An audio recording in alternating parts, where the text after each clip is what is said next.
Quando olha o ministro de música aqui à frente, vão achar que vão cantar, né? Nós vamos cantar mais uns 10 hinos. Amém. Meus queridos, eu tenho lido sobre o nosso país e feito algumas vezes umas reflexões que têm me incomodado demais. Então, hoje, como oportunidade de falar à igreja, eu peguei o tema de missões nacionais, da Junta de Missões Nacionais. Todos sabem o que é a Junta de Missões Nacionais aqui da Convenção? Junta de Missões Nacionais é um grupo ligado à Convenção Batista Brasileira, em que é uma agência missionária. Ela envia os missionários, pastores ou líderes, para o campo missionário. Então, assim, há uma necessidade, uma dificuldade, uma falta de pastores e líderes em determinada região do país. Vou pensar em missões nacionais. Esse missionário é treinado para aquilo e é enviado para o campo. Nós temos diversas áreas de atuação aqui. Nós tivemos recentemente uma missionária da nossa igreja presente na Amazônia. Quem pôde estar com a irmã Bianca aqui na quarta-feira, nas quartas-feiras atrás, algumas atrás, ela pôde contar para nós como foi a experiência de pregar, falar da palavra do Senhor para os ribeirinhos. Viver num barco. Meus irmãos, tem coisas que a gente não faz mais. Eu brinco que já a minha fase, mesmo falando que uma vez embaixador, sempre embaixador do rei, a minha fase de embaixador do rei, de dormir em colégio, essas coisas assim, eu acho que meu corpo não permite mais. Mas os nossos missionários, eles têm estado em lugares que você não pode ir. Tem um ministro de música amigo meu, que ele agora é pastor, né, missionário da Junta de Missões Nacionais, e o primeiro lugar que ele foi trabalhar foi no Amapá. E a primeira coisa que ele teve que lidar foi com um bar que tinha ao lado da igreja, cujo nome era Risca-Faca. Vocês sabem por quê, né? Nordestino que é bom sabe como é que faz para riscar a faca. Fazia o risca-faca no chão e faca no outro, né? Brigou, sabia aonde ia parar. E ele pôde pregar o evangelho até o ponto de orar tanto para aquele bar, que o bar fechou e virou o templo da igreja, né? Eles alugaram um lugar que seria o bar, para falar do Senhor. Então, um lugar que era destruição de lares, de famílias, passou a ser um lugar de proclamação da palavra do Senhor. Meus irmãos, o tema de missões não seria menos oportuno, porque nós estamos vivendo num tempo, o pastor tem falado sobre crise, todas as semanas ele fala de crise, e quando ele toca no assunto crise, ele fala sobre crise política, crise no nosso país. Eu sou muito novinho, e eu não passei por tantas crises assim. Passei por... Quem é mais novo não vai saber nem do que nós estamos falando e pensando. Mas você queria comprar uma máquina de lavar, você chegava com o dinheiro na loja para comprar. Você não tinha crediário. Se tivesse crediário, você podia contar que era corrigido no outro mês, tinha uns juros e uma correção monetária. Mas se você tentasse buscar o dinheiro no banco no meio do dia para comprar à tarde, você não conseguia comprar porque dava o dobro do dinheiro. Eu tive um pastor que falava que o dinheiro que a Junta de Missões mandava para sustentá-lo na Bolívia chegava em malas, porque o dinheiro boliviano era tão desvalorizado que, por mais que você produzisse dinheiro, você não tirava nem os pacotes. Você levava os pacotes, falava assim, eu quero comprar um pão. Aí levava 2 pacotes de dinheiro e botava assim sobre o caixa e pagava aquilo. E ele falava assim, que às vezes ele tinha que fazer a compra do mês, ele levava uma mala 007 de dinheiro, chegava no mercado e entregava aquilo lá. Nós, os mais antigos aí, passamos por uma fase assim. Lembra de carimbar a nota? Porque não tinha mais como botar zero no dinheiro. Eles tinham que fazer um carimbo para avisar, olha, gente, eu tenho nota de trilhão, raciocina, milionário, bilhão, era um negócio assim, fora do normal. E você, com aquela nota, não fazia nada mais. Se passasse de um dia para o outro, aquela nota já não tinha o valor. Aonde eu quero chegar com isso? Nós estamos vivendo numa crise que sempre existiu. Uma crise que nós estamos falando, eu e a irmã Erônia hoje, desde lá de Cabral, e passou pela fase do Império, em que quem tinha mais, comprava o que queria. Um barão fazia um favor para o imperador, para outro dia ele virar duque, para comprar o título. Não era assim? Então, nós sempre vivemos em crises aqui no país. E aí você fala assim, não, mas agora está cada vez pior. Aí eu falo, será que está pior? Porque nós não vamos agora pensar em crise política e econômica. Nós vamos pensar em crise moral. Eu quero que você abra a sua Bíblia. Salmos 33, 12.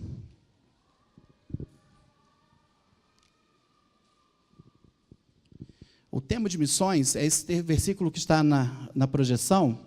Por amor não me calarei, por amor não descansarei, enquanto a sua justiça não resplandecer como alvorada, e a sua salvação como as chamas de uma tocha acesa. O texto está ali na projeção, você pode ler na sua Bíblia também, mas eu queria que todos lêssemos juntos o versículo de Salmos 33, 12. Vamos lá? Como é feliz a nação que tem o Senhor como Deus, o povo que Ele escolheu para lhe pertencer. Há algum tempo atrás, nós recebemos um missionário do Haiti, nosso missionário de uma das nossas juntas, que é de missões mundiais, né? Então, temos duas juntas, uma que cuida dos missionários aqui dentro da nossa terra, e uma que envia os missionários para fora do país. O nosso missionário no Haiti, inclusive ele é de Brasília, pastor aqui de Brasília, só me fugiu o nome dele agora, ele falou o seguinte, o que você diria de uma nação que 50% da população, 50% é crente, praticante? Isso é bênção ou não é bênção? Respondam para mim. 50% da população, 50% das pessoas que vivem naquele país são crentes. Faz diferença? Lá no Haiti não faz. E ele estava junto com a junta tentando entender e tentando compreender o que faz naquele país de 50% do país ser evangélico e eles não terem mudança de vida. A história do Haiti, eu tentei explicar para mim mesmo pelo lado histórico e pelo lado religioso. Aí ele me rebateu, ele falou, não, isso tudo aí é crendice. Mas, né, há um fato na história do Haiti, que eles... alguém já foi ao Haiti aí? Já passou por lá? Você tem miséria, mas existe porcos pela cidade. Porcos pretos. Aí um soldado brasileiro, né, do exército brasileiro que estava lá, questionou por que eles não matavam os porcos e comiam os porcos, estão passando fome. Aí falaram o seguinte, não, a gente não mata o porco, esse porco preto, porque nós temos uma dívida de sangue com eles, porque nós fizemos uma bruxaria lá em 1700, quando o Haiti foi o primeiro país das Américas a ser independente, né? Então, eles falaram que tinha uma dívida de sangue com aquele porco, e eles não iriam fazer nada com aquele bicho, porque fizeram uma magia negra e deram o sangue do porco preto para libertar o país. Até onde vai isso de verdade, meus irmãos? Eu não sei. Mas um país que vive na miséria e come lixo e prefere manter um porco vivo lá comendo, dividindo o lixo com eles, porque eles acham que não pode mexer com o animal porque tem uma dívida de sangue com o bicho. E alguns crentes têm medo, né? Nem comem também, vão mexer. E ele falou que vivem uma vida miserável, de trabalhar durante o dia para comer à noite, se tiver trabalho. Se não tiver, vai todo mundo para a praça, fica todo mundo feliz, com fome junto. Essa é a diferença, né? Pelo menos eles são crentes e vão todos juntos, alegres para a praça. Temos vivido em tempo aqui no nosso país. Nosso país é uma bênção, concordam? Alguém aqui já sofreu alguma pressão religiosa para não falar de Jesus? Alguém aqui já falou? Não, você não pode falar de Jesus aqui? Alguma vez? Nunca. Você já foi ameaçado alguma vez por andar com a Bíblia na mão? Você já foi ameaçado no nosso país? Você já teve a sua palavra caçada porque era evangélico ou porque você nem ia falar de Jesus, mas só a sua presença ali já incomodou? Nosso país tem uma característica da liberdade religiosa.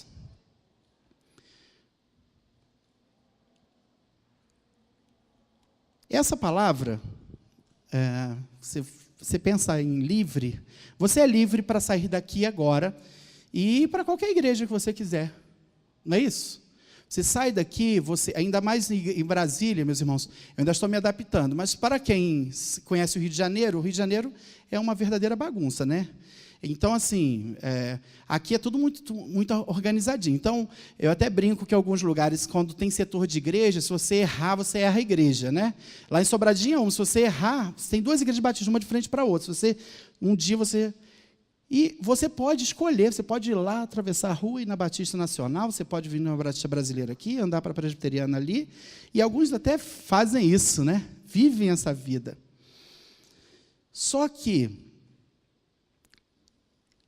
essa liberdade está produzindo algo que faça diferença na sua vida? Essa liberdade religiosa, ela faz a diferença na sociedade que você vive? Tinha uma coisa que eu conheci nos Estados Unidos e já tinha visto na Europa, por ouvir falar, que chamava cristão nominal. Eu achava que isso ia demorar a chegar aqui, porque as modas chegam aqui, de qualquer jeito, desde que mundo é mundo. Desde que descobriram o Brasil, a moda europeia ou americana chega aqui, atrasada, mas chega, mesmo com globalização. E eu achava que ser crente nominal ia demorar a chegar, porque eu conheci crentes nominais nos Estados Unidos, eu vi igrejas com 3 mil membros, fui ao culto, tinha 30. Aí eu perguntei ao pastor, por que só tem 30 aqui? Ele falou assim, muitos membros não vêm não. Mas como é que essa igreja se sustenta? Não, eles mandam o dízimo pelo correio. O carteiro respeita, meu irmão. Eu falei, não, tudo bem que o carteiro respeite, mas não vem, a igreja nunca vem em algumas festas, vem em algumas ocasiões, mas a igreja tem que sempre fazer algo para chamar a atenção dessas pessoas. Meus irmãos, isso já chegou ao país. O IBGE vive fazendo essas pesquisas e chega e pergunta, qual é a sua religião? Sou evangélico. Aí ele bota lá, evangélico. Aí ele pergunta, qual é a igreja? Não sabe nem dizer que igreja é, mas é porque o pai é, a mãe é, o avô é. Isso é ser crente achando que vai no pé da mãe, né? Quando a mãe morrer, ele agarra no pé e vai se salvar junto. Porque a Bíblia diz que salva eu e minha casa, né? Vai todo mundo. Mas não é assim que funciona. No nosso país, nós temos algumas mazelas. Mesmo com toda a liberdade, nós temos algumas mazelas, e uma das mazelas que está em todas as nações, todos os países, é a droga. Você que tem um parente que tenha passado por esse tempo de aflição, ou usuário mesmo de drogas, tem visto a vida da pessoa se esvair. E nós temos, na Junta de Missões, um projeto chamado Cristolândia. Eu não sei se vocês conhecem a Cristolândia? Todos conhecem? Porque a Cristolândia ficou famosa, né? Ela passa no Fantástico, deu no Fantástico domingo passado, né? O casamento do casal, né? Que eles se encontraram lá. E nossa igreja teve um caso assim também, né? Eles vão casar agora lá em Campo Grande. Eu recebi até o convite pela internet. E nós temos Cristolândia aqui em Brasília. O que é a Cristolândia? Nós temos 35 unidades da Cristolândia em 7 estados. O que significa Cristolândia? Foi um projeto que o Executivo de Missões foi obrigado, sem querer, a realizar. Ele estava na Cracolândia, em São Paulo, ele ficou perdido lá. Alguém já andou pela Cracolândia de São Paulo? Ele foi pregar na igreja de PIB de São Paulo, e ele foi andando do hotel para a PIB de São Paulo. E entre o caminho do hotel e a PIB de São Paulo, ele se perdeu e foi parar dentro da Cracolândia. E ele falou que ele não sabia o que fazer. Ele falou, se eu corresse, ele falou assim, ó, eu ia pregar no PIB de São Paulo, então eu peguei o meu terno italiano, que ele ganhou, ele falou que ganhou. Passou perfume francês. Não sei se ele ganhou, não. Mas ele falou que ele ia pregar na PIB de São Paulo. Ele tinha que ir com o sapato dele de verniz. E ele errou o caminho. E foi parar na Cracolândia. É tão difícil falar Cracolândia que eu só falo Cristolândia, né? E ele chegou lá, ele viu uma congregação da Igreja Batista. Ele falou assim, é aqui que eu vou entrar, porque até alguém me levar. Porque se eu correr, eles me atacam. Ele achando, né? Se eu correr, eles me atacam. Se eu ficar, eles levam minha roupa. E eu não sabia o que fazer. Ele entrou na igreja e viu a mudança que algumas vidas já estava acontecendo lá naquele local. E ele criou o projeto. Meus irmãos, qualquer projeto, quem é assistente social aí sabe, qualquer projeto para retirar a pessoa do mundo das drogas, se gasta rios e rios e rios e rios, mas não é riozinho do Rio, não. É rio lá de Belém, do Amazonas, é rio de dinheiro. É muito dinheiro. Porque são diversos profissionais que você tem que manter para cuidar dessas pessoas. Não é simplesmente um depósito de gente. Você chega lá, bota a pessoa e pronto. Não é assim. E ele teve que fazer. Vamos fazer o projeto? Fez o projeto. E hoje em dia o projeto é conhecido internacionalmente. Todo mundo é sedento por levar alguém para a Cristolândia, porque a gente acaba conhecendo as pessoas que usam drogas, e quando a pessoa já chega no fundo do poço, você sabe onde... antigamente você ficava assim, meu Deus, que centro de recuperação vou levar? Hoje em dia você sabe. Você tem um ponto de apoio, que é a Cristolândia. Eu queria que o Mauro colocasse o vídeo da Cristolândia. Nós vamos assistir o vídeo, meus irmãos, que a Junta de Missões mandou. Eu tenho conhecido o projeto da Cristolândia ao vivo. Nós cuidávamos de um projeto da Cristolândia em Alcântara, em São Gonçalo. Era um lugar que eu não podia entrar a qualquer hora do dia, a não ser que fosse de camisa amarela. Eu não tinha camisa amarela porque a Junta de Missões não pensou em mim. Não tinha meu número, meus irmãos. Essa semana eu estava até com a roupa da Junta de Missões Mundiais. Eu fui elogiado. Falaram, que blusa bonita. Eu falei, a Junta de Missões Mundiais pensou em mim, mas Nacionais não pensou. Nada cabia em mim. E eu tinha que entrar na Cristolândia, eu não tinha blusa amarela. Aí o missionário falou, você arriscou, porque você tem cara de PM. Entrando numa comunidade sem a blusa amarela, eles dão um tiro. Esse é o Rio de Janeiro, tá? Então, nós vamos ouvir e ver o vídeo sobre a Cristolândia. Quero que você reflita e fique orando por esse tempo.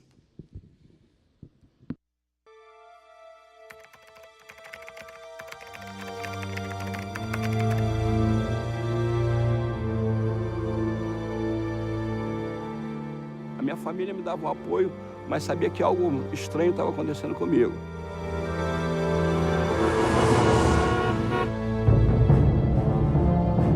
Aos 12 anos, me desviei do evangelho, comecei a fumar cigarro, bebida, experimentei maconha. Tive o privilégio de conhecer Jesus Cristo aqui, nesse ministério mesmo, em Cristolândia.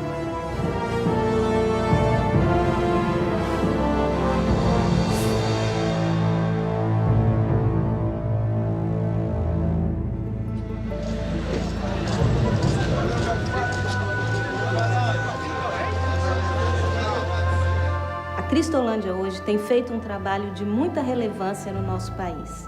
Milhares de pessoas têm sido atendidas diariamente em nossos projetos.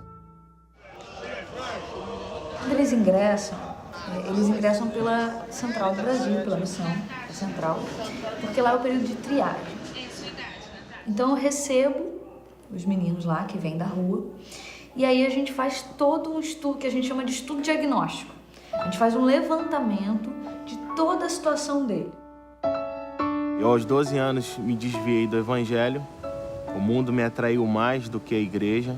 E com os meus 16 anos, eu já estava viciado em cocaína. Com 12 anos de idade, eu me apaixonei por uma pessoa da escola. E com ela eu comecei a fumar maconha, beber.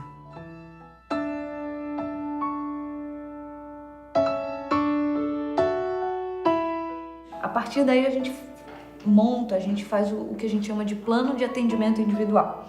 A gente estabelece metas onde a gente vai vencendo com eles cada etapa que precisa ser vencida. Por exemplo, os vínculos familiares. Chegou uma ocasião que eu cheguei na onde eu morava, com a minha irmã, e eu falei assim, ó, eu tô com um problema. E ela falou assim, você não está com problema, você é o problema. Acabamos, desafortunadamente, escolhendo algumas coisas para suprir aqueles sentimentos que nos foram negados. Depois que ele já amadurece essa situação da importância da família, do perdão e tudo, a gente começa a trabalhar com a própria família. Minha família é batista, e aí soube do projeto, né? Eu só de apoio na igreja, nas igrejas apresentando. Eu aí aceitei, né? Ir lá para fazer uma visita, vamos lá para ver. Eu fui e fiquei já no primeiro dia, né? Aceitei uma ajuda que minha mãe ofereceu através de uma missionária da Junta de Missões para ingressar no projeto Cristolândia. Depois de passar pela triagem, são transferidos para o CF. É aí que entra a parte do plano de atendimento individual específica. Muitos vêm para cá que já passaram em várias casas e eles mesmos dizem, aqui eu tenho carinho, eu tenho a palavra de Deus. Estou muito feliz de ter conhecido Jesus. Muitas vezes eu tive algumas dificuldades, até física, né, com a questão da abstinência. Eles aprendem a interagir, a se respeitar. E aqui a gente é um projeto cristão, então não seria muito bom trazer outra coisa que não fosse assim. O respeito ao próximo, né? Seria aqui a coisa mais fundamental para a gente poder começar esse trabalho.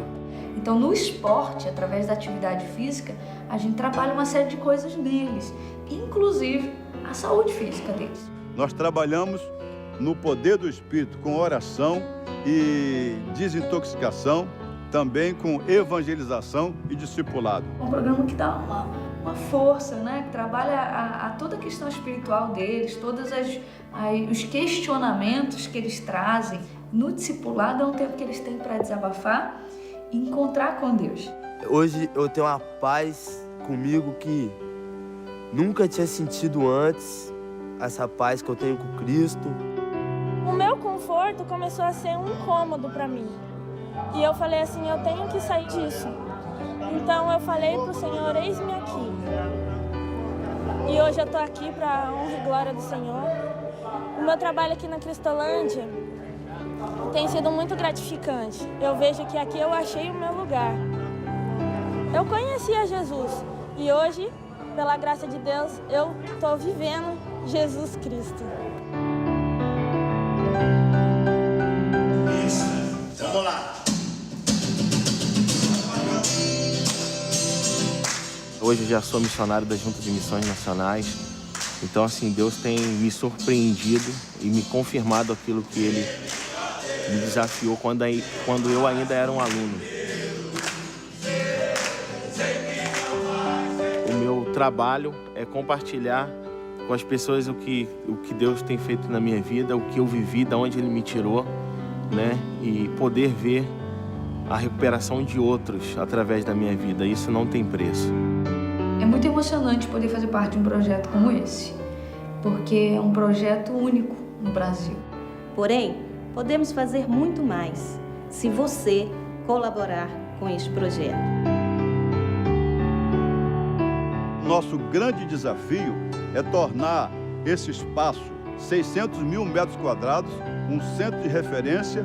Nós precisamos aqui construir uma padaria, nós precisamos ter aqui reformas para a sala de aula, quando teremos cursos profissionalizantes, nós teremos aqui, nesse espaço, uma grande horta e estaremos recebendo não só jovens dependentes químicos do Rio de Janeiro, mas de todo o Brasil, porque Deus merece o melhor. Ame o Brasil. Seja uma bênção para a sua nação. A Cristolândia agradece. Queridos, vocês perceberam que alguns ali se identificaram como filhos de crente? O próprio missionário de verdinho, ou de verde é o missionário, né, da junta. Os de amarelo são os alunos, eles chamam de alunos. E tem um amarelo diferente, quem trabalha com a Cristolândia sabe, para você identificar, né, quando eles vêm nas igrejas, ou você chega lá, eles usam roupas diferentes para você saber quem é quem. Quando você percebe que a maioria ali teve vínculo com a igreja, grande parte foi embaixador do rei. Grande parte tem pais e mães que oram pelos seus filhos. E qual a diferença que nós estamos fazendo nessa nossa sociedade? Quem anda pela QNA, não vou nem pela QND, tá? Vou só pela QNA. Roda ali e vê a quantidade de pessoas que são usuários de drogas. Antigamente, o usuário de drogas se escondia, né? Hoje em dia, eles andam pela rua. Eles são zumbis. Zumbis. São pessoas que... uma vez, eu estava indo para a faculdade, na Avenida Brasil, e, sem querer, eu quase atropelei um usuário de crack, porque eu acho que na cabeça, eu até falei com a minha irmã, na cabeça dele ele estava atravessando a rua para ir para Copacabana. Porque ele estava com uma cadeira de balanço, como se estivesse atravessando uma rua para poder ir para a praia. Mas era justamente na Cracolândia. E a sensação quando você, de repente, você vê alguém atravessando a rua, e você está a 90, 100 por hora, poderia ter causado um acidente muito grave. E eu falando assim, a igreja, qual é a relevância da igreja, dos membros da igreja? Hoje em dia as pessoas não estão querendo se importar com as outras, né? Não se querem se importar. Mas se importe com os seus filhos. Nós temos uma nação que cada dia mais a quantidade de evangélicos está aumentando. Só que você tem feito diferença no lugar que você trabalha? Você tem sido aquele que as pessoas apontam como o honesto que não entra em maracutaia, em jogada suja? Ou você é aquele que fala assim, ele é crente. Tem vergonha, né? Ou o crente fala assim, pode falar com aquele ali que ele é crente, mas ele dá um jeitinho para você. Nós temos... Eu queria ler com vocês esse texto bíblico que está na tela. Vamos ler?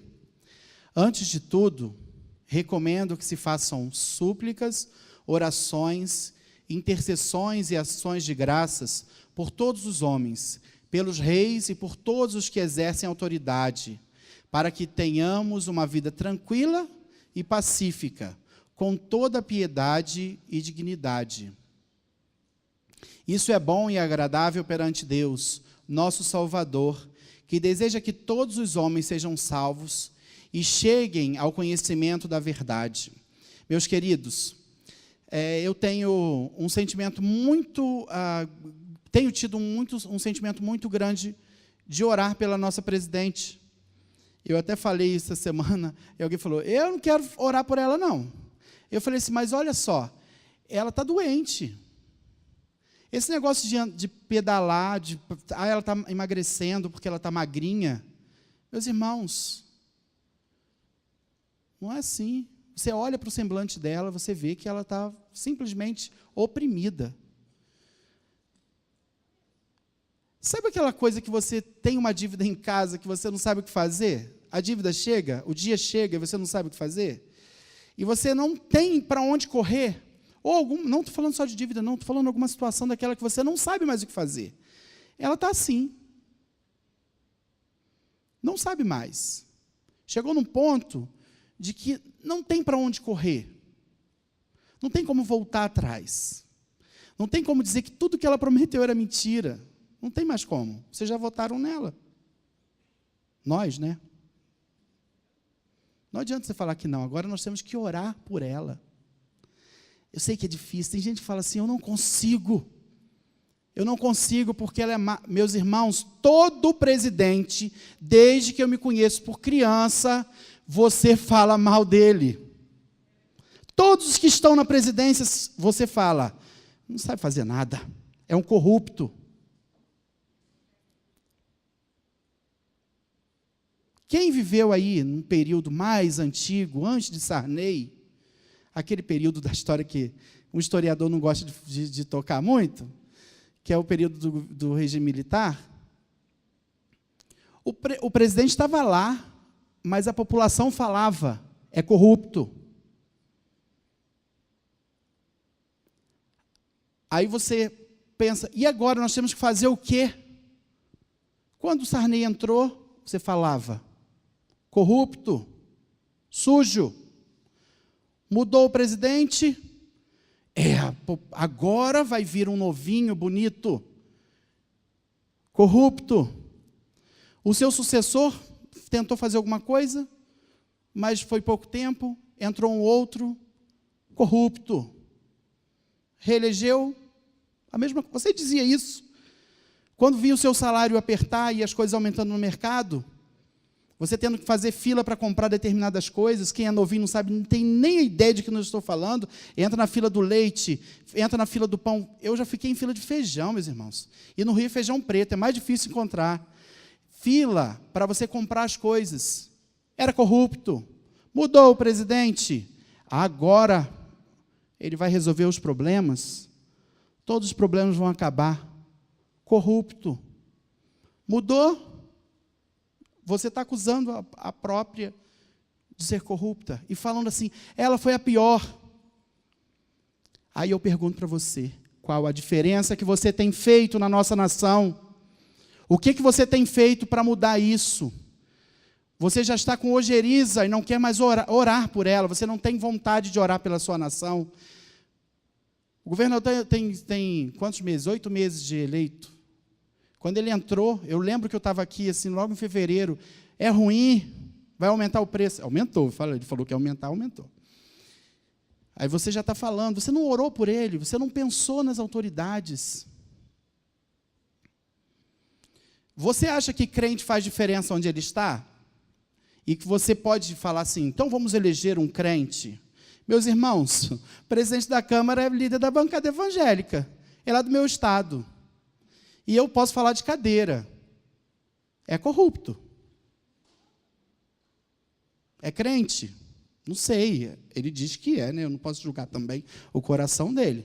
Mas que ele é da bancada evangélica. Aí você vai falar assim, então vamos colocar todo mundo lá, dentro da Assembleia, todo mundo crente. Vai fazer diferença? Meus irmãos, o coração do homem, se não tiver dentro da vontade do Senhor, vai se corromper. E vai deixar o nosso país na mazela que a gente viu agora na Cristolândia. Não tem solução se a gente não agir, não sair daquela coisa de botar um terno italiano, um sapato de verniz e sair na rua para ver como é que está. Você tem orado pelos seus filhos para que eles não precisem um dia da Cristolândia? Seus sobrinhos? Você tem alguém envolvido com drogas? Aí bota a culpa em quem? Ao governo. Não deu educação, não deu escola. Você tem orado pelos seus líderes? Vou falar perdido tempo, né? Tem gente que acha que é perder tempo. Você tem orado pelos seus líderes? Você tem buscado ao Senhor? Teve um pensador que há pouco tempo ele falou o seguinte, orar por um político não é aprovar sua conduta, é cumprir a palavra de Deus.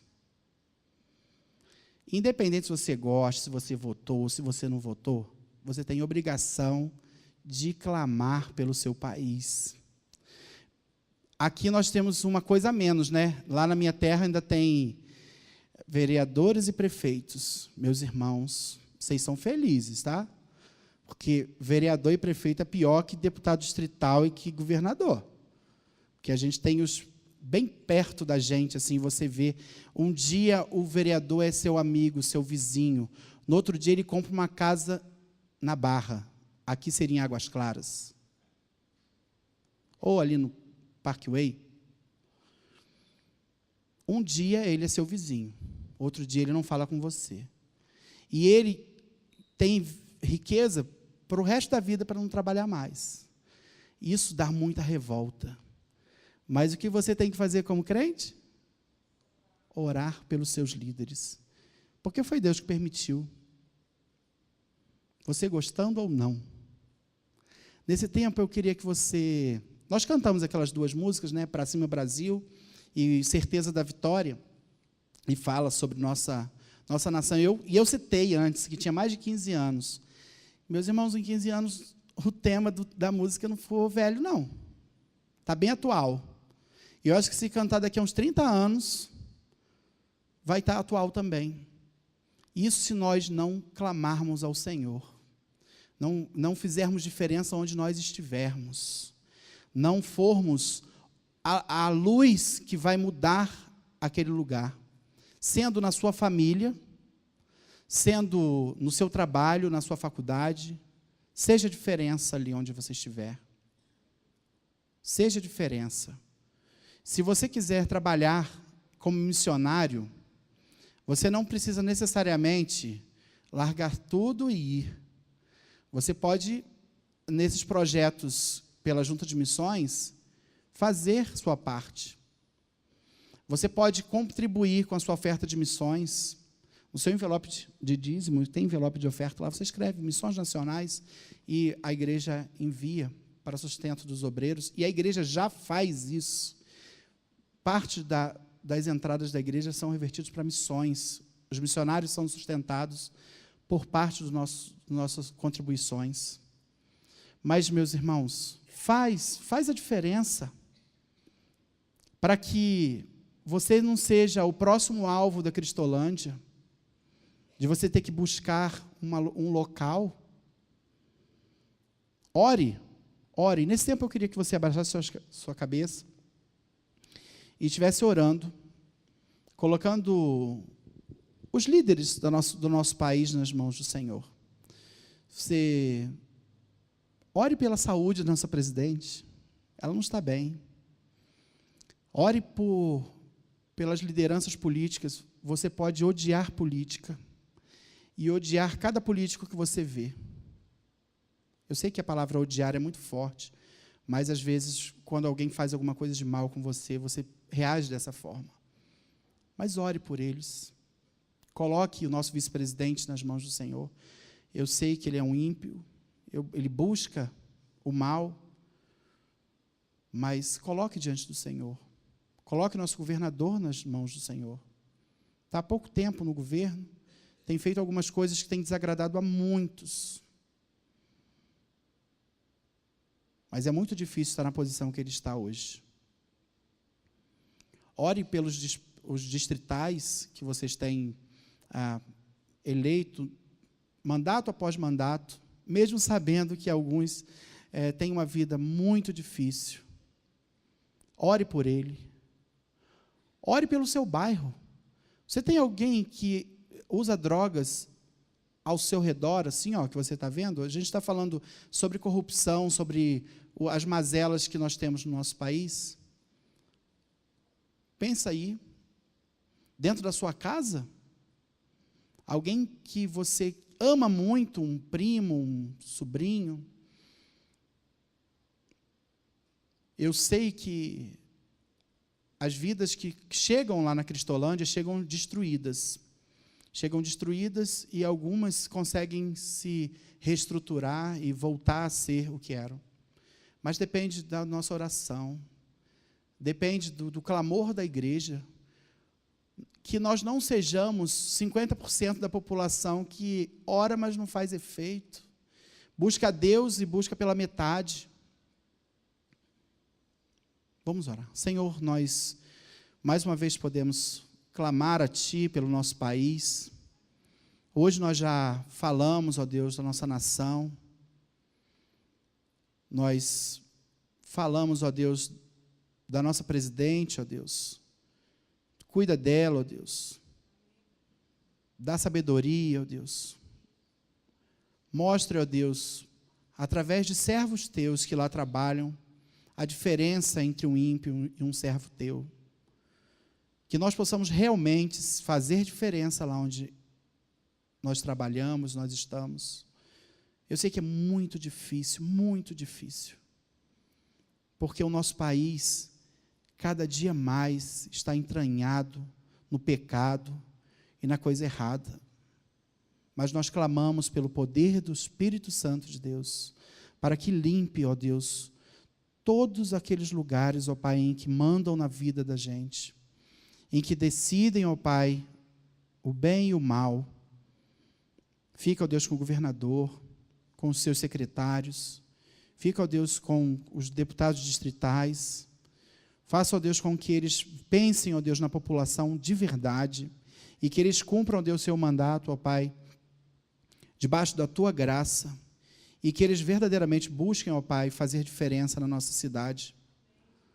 Ó Deus, nós te clamamos, ó Pai, pelos líderes em todas as instâncias no nosso país, os governadores de outros estados, os prefeitos, os vereadores, ó Deus, nosso vice-presidente, ó Deus, que depende tanto, ó Deus, da Tua graça, ó Deus, do Teu amor, que também, ó Pai, encontre um servo Teu ali, ó Deus, que trabalha para ele ou com ele, para demonstrar o amor de Deus.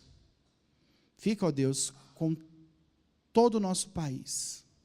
É em nome de Jesus que nós oramos. Amém. Amém. Você possa levar esse pedido de oração, né, pelos nossos líderes, no seu decorrer do dia, né, seus dias, dia após dia, você possa acordar e falar: Senhor, abençoe os nossos líderes, abençoe os nossos políticos, mesmo eu sabendo que alguns deles não querem o bem da população, mas como Tua palavra manda, eu clamo por eles, e assim você vai ter uma vida verdadeiramente feliz, como pátria, como nação, como Estado, e que você possa buscar fazer diferença onde você está. Faça diferença. Você que é funcionário público, seja um funcionário público de excelência. Você, onde você está, se você é um profissional liberal, seja o melhor, porque o rosto de Cristo resplandece onde você está. Amém.